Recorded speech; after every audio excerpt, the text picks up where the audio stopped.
Immerse yourself in the profound insights offered by Father Chuck Belmonte as he delves into daily reflections on various gospel passages from the Bible.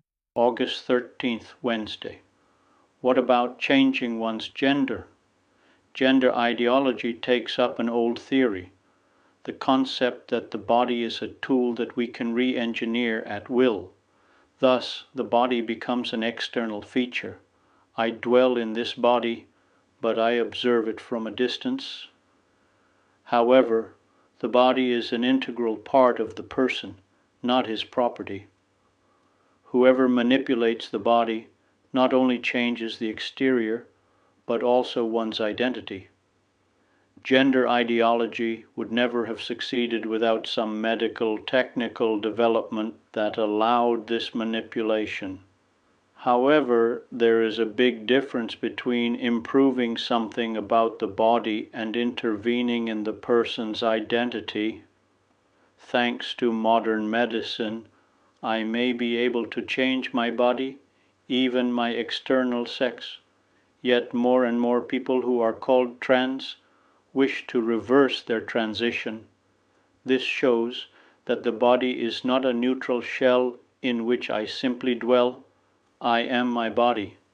The human being is not a machine whose parts can be changed at will.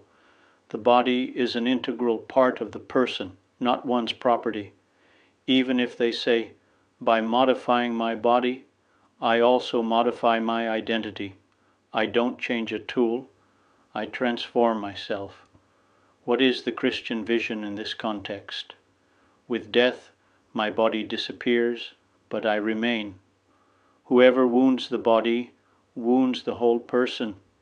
If I intervene in my body as if it were someone else's territory, I become commander and troop, which is an absurd idea. Christian life is a mission, not a utopia.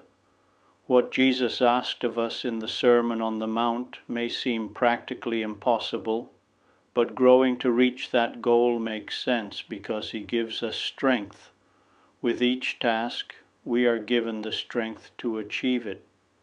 Thus, some look at the apostolic celibacy only in relation to functional aspects, for example, because they have more time. But is that a sufficient reason? Of course, there are functional arguments. A person without a spouse and children is more independent and less exposed to blackmail.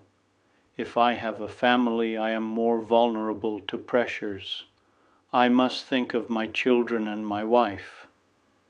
That is why celibacy has its uses, it is true. However, it is an obligation that could not be lived if Christ had not lived it as well.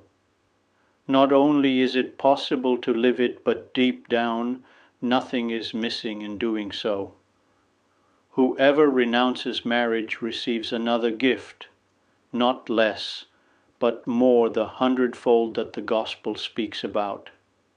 This wonderful gift is often revealed only when it is put into practice. It is a challenge that comes from Christ himself, which he will fulfill. That is the deep hope the Church speaks about. Moreover, the Church is not finished, but in a continuous process of formation and expansion. The history of salvation has not ended today. That is why I say to young people, now it is your turn. You have something to do at God's request. I would be delighted to extend an invitation to you once again tomorrow for another insightful reflection on the gospel by Father Belmonte.